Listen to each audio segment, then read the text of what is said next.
Hi, welcome to the 6502 show. Today we're going to take a look at a really cool historical artifact from the mid-80s that allowed literally hundreds of thousands of people to experience what it was like to program a computer when they didn't even have a computer, because the computer was made out of this.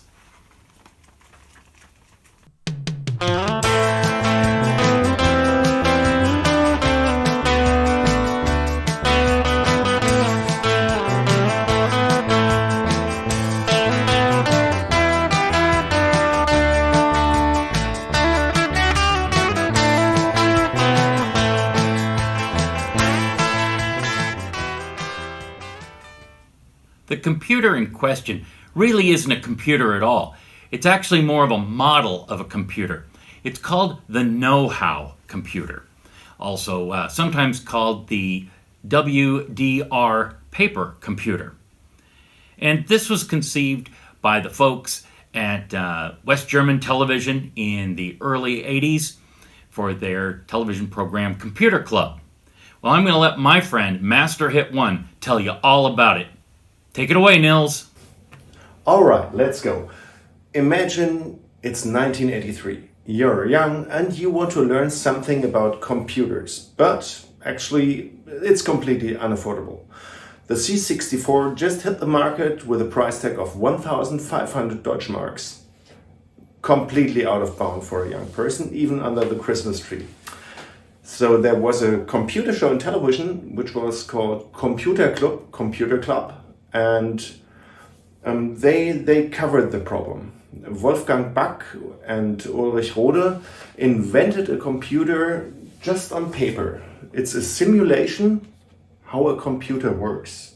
They called it the know-how computer. Later we knew it as a paper computer in Germany. It was printed 300,000 times, which meant it was the most sold computer in Germany in 1983. No. But actually, you now were able to realize what a computer does, how a computer works.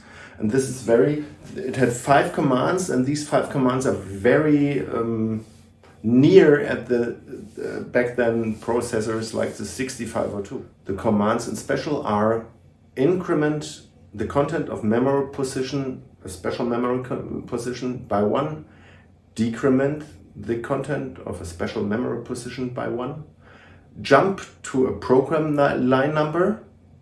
It is a conditional question, is the content of a special memory position 0 or not? And it's the stop command. Stop, so the computer can halt and the program is done. And now I show you what this piece of paper is up to and how this computer is working. So what are the elements of this computer? We have a thing called data register, which is basically your memory. We have the program counter, which is your pen that goes from position 1. We always start at position 1, down the program, and follow the instructions which are written down here with your pen. The normal computer has also input and output. Well, input is we place some coins in the data register, and output is we look how many coins there are in the end. That's basically it. I prepared something for you. This is the first simple program to learn. So we start by just adding some coins to the data register and follow the program. We place our pen at position 1 and it has the command jump to 4. 4 is the command is 02. That means is the content of data register 2 0? No, it is not. If it would be yes, we would stop the program. We jump forward by 2 in the program number, in the line number with the program counter. If it's no, it's not 0, we just step 1 forward, which is jump back to 2. So now, position 2 says increment the content of data register 1. We increment by 1. And go to the next line. This is also with increment and decrement. After you followed the instruction, go to the next line. Decrement the content of data register 2 by 1. Okay? Next is the content of data register 2 0. Actually not, so just 1 forward. Jump back to 2. And the game again. Increment data register by 1. Decrement data register 2 by 1. Is data the content of data register 2 0? Yes, actually it is. And we jump forward 2 and it says stop the program. So what have we done? Well, if you recall it, in the beginning we had 2 coins in data register 2 and 3 coins in data register 3. In the end we had 5 coins in data register 1, which means this is a simple addition.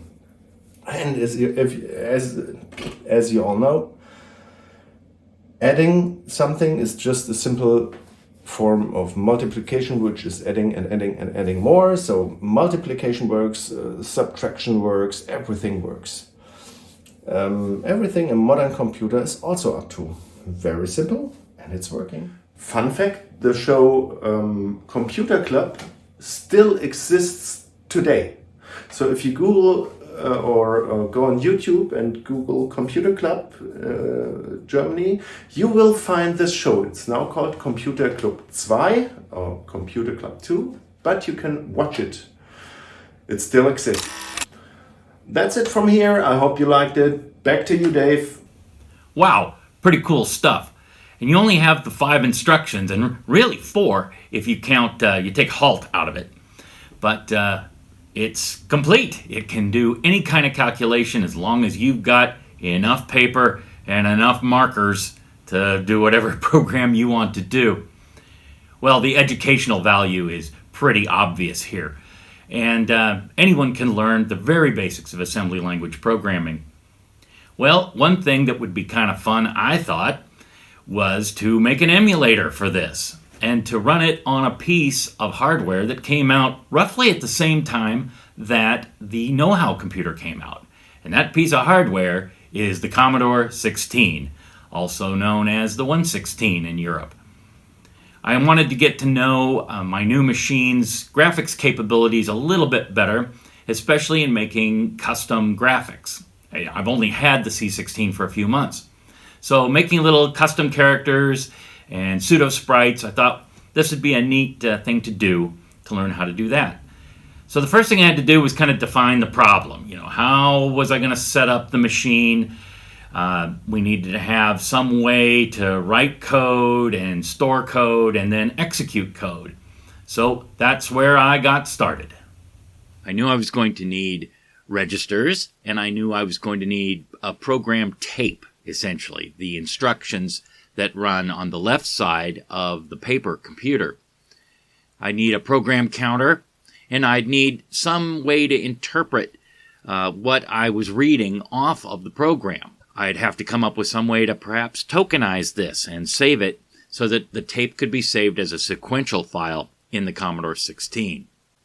Then I decided on the number of registers and if I was going to add any additional opcodes at the time, because I decided on an 8-bit word. We'd have a 3-bit opcode in the top end of the word, and the bottom 5 bits would be our data. Next up, it was time to design some cool little graphics, because originally that was the whole point of the exercise. So I wanted to come up with some matches, because most of the original paper computer models ask you to use matchsticks or sticks or really any kind of counter, but matchsticks is what was usually represented. I decided what characters to replace, and we went from there. Here's the parser that I came up with. We're at lines 100 through 180. An entry is made by putting in a line number and then a mnemonic for an opcode, and then finally any data that it might need, an operand after that. Here we can see that we're looking for inc, dec, jump, or is 0. halt is after that. And if it isn't that, then must have been an error of some sort. So we're trapping for some of these things.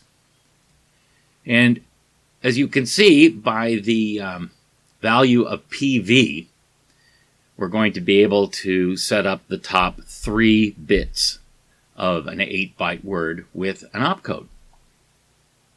And then we'll get, we'll find out, like for jump here, 96. We'll look then at the operand, and that's the line to jump to. This code here gets that number for you.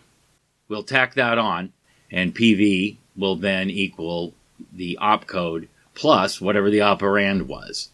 So we've got that stuffed into a single byte.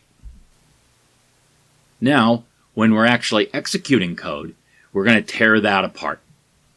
So here, we'll grab an element out of the tape, TA. So we'll get TA sub program counter, and we'll tear that apart, and we'll divide by 32 to get our opcode, and then the number, or anything that follows it, we'll just AND whatever it was with 31, and that'll give us the bottom 5 bits. Because up here, in when we were originally putting the code together, what we're doing here is we're taking the operand, we're getting the ASCII value of that, and stripping that down to 64. So we're going to end up with a number from 1 to 5 representing registers A through E. And then that value will get added right here. So we're getting our operand right here. And based on that operand, we'll go to the appropriate module for it. 1100 is increment register. And there it is 01. And there it is. There's 010, which is 2 in octal, etc., etc. Jump. Right there is register 0 right there. All right, enough of the technical details. Let's put the thing into action and see some programs running. We'll do some addition and subtraction on the Commodore 16, and then, to avoid some spoilers, we'll run some more complex programs on a version of the emulator that runs on the Commodore 64. Okay, here we are on the C16 emulator, because I don't have a Retro Tinker video capture otherwise, so we're just going to go with this. And we're going to see the emulator in action on Commodore 16, and first we're going to run the exact same program that Nil showed us earlier, adding 2 numbers together. One of the reasons that I wrote this in the first place was to learn how to make custom characters in the C16 and the Plus 4. A little bit different than what I was used to with the VIC-20, so this was a really good exercise making little custom matchstick characters, which you will see in just a few moments. All right, let's load up a addition program. Add B to A. From the disk, please. Just little sequential files that hold our little programs. We can take a look at it by going to the Edit section and Listing. And there it is. This is the exact same program that Nil showed us earlier. Except that we're going to start with line 0. I figured 0 is the right place to start because, you know, that's what computers do. You start at 0 and work your way from there. Made more sense to me anyway. All right, we're done looking at that stuff, and we're going to run it. Let's add 2 plus 2. And we don't care about the other registers right now. And we'll single step. We'll walk through the program. All right, we got 2 in each register. And our program counter is currently going to execute line 0. So we'll step through. Is B 0? No. So it's only going to go forward 1. Then we'll jump back up to line 1. And we will decrement B. Then we will inc A. Increment it. Take what was in B, put it in A. Is B 0? Nope. So we're going to just advance 1, the program counter, and that will tell us that now we're going to jump back up to 1. And we're going to do it again. Dec. Inc. is 0. Hey, it is 0, so our program counter should move forward 2 lines and halt the program. Sure enough. Next up, we'll take a look at subtraction, the opposite of addition, as we all know. We'll use some bigger numbers so that we can see the thing going, and I'll have it run continuously. See some more of the matchstick graphics. We'll load this off of the disk, and we will, may as well take a look at it, right? There's the code. We will run our tape. And let's say that we've got 14 and I want to subtract the 8. Of course, we should have a result of 6. Let's see what happens. Continuous. Now we can watch the emulator just roll through the code. We don't have to single step, but it's still showing us in a reasonable amount of time so that you can still follow the flow of the program.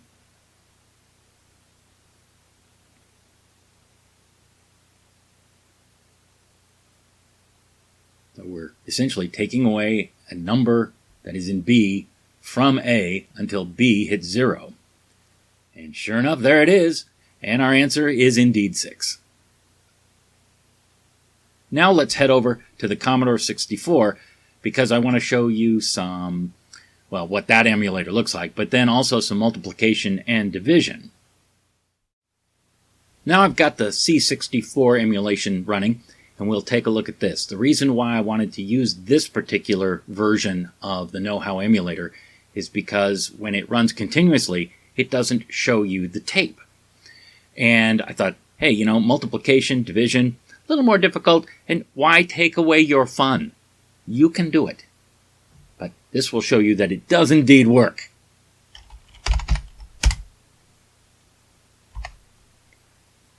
All right, we will load up. Let's do some division right off the old Bataroo. And that is file name divide A by B. On the disk. And that was all there was to it. Okay, got division loaded up. Let's take a look at it. Let's see, let's divide, let's say 8 divided by 3, which would be 2 and remainder 2, right? Should be. Continuous, so not to show the code.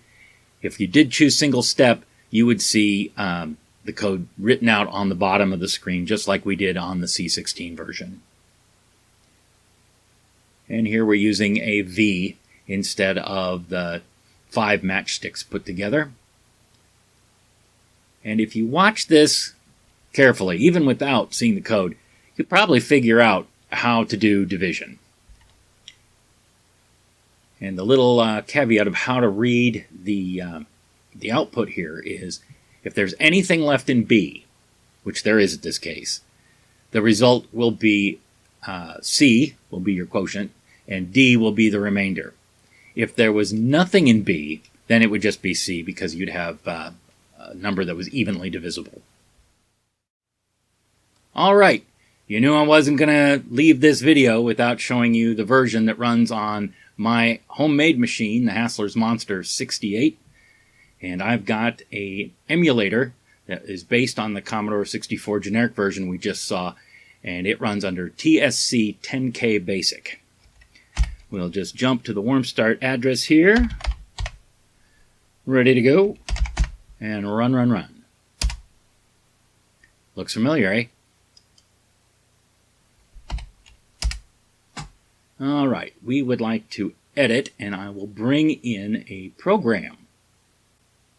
I'm going to do a quick jump cut between now and when I get the program loaded so that you won't see the code.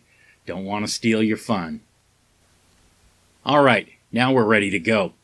And let's put in some big values. run program, and let's multiply, shall we multiply 4 times 7? And the reason I'm going to pick 4 times 7 and maybe not say 7 times 8, which would be, what, 56, is the internal registers here are limited to 5 bits. So we've got 0 to 31. And I felt that this was important as a kind of a teaching concept because the idea of having, like, say, our usual 8-bit machines that we retro guys love, when you've got something that has FF in that one memory location and it's 8 bits wide, if I add 1 to that, that's going to roll over to 0. And we use that technique in machine language programming all the time. Either we're incrementing or decrementing and testing for 0 or testing for not 0 or testing for negative. In other words, if something, that top bit 7 gets set. So that could easily be done. We'll talk about that a bit at the end of maybe some way you could enhance that. But for now, let's watch this thing multiply. Just like a bunny.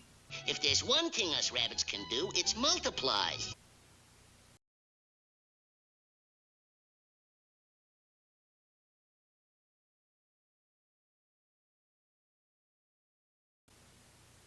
There you go. That's 28. 5, 5, 5, 5, 5. 25. 3 more. 28. 4 times 7. 28. Well, as you saw, the know-how computer can calculate. It'll give you accurate answers. It's just how long will it take it to do it? It's for fun. It's for learning. Don't worry about it. But if you did want to make this a little more, let's say, interesting, or maybe have a little more educational value, some of the things I thought of was, well, obviously, expanding the jump statement. So that instruction could access more than 32 locations in memory. Maybe make it be 64, so it's got an automatic augment. And there are 3 spots, as we saw earlier, for new opcodes. A couple more might be some type of bit shifting.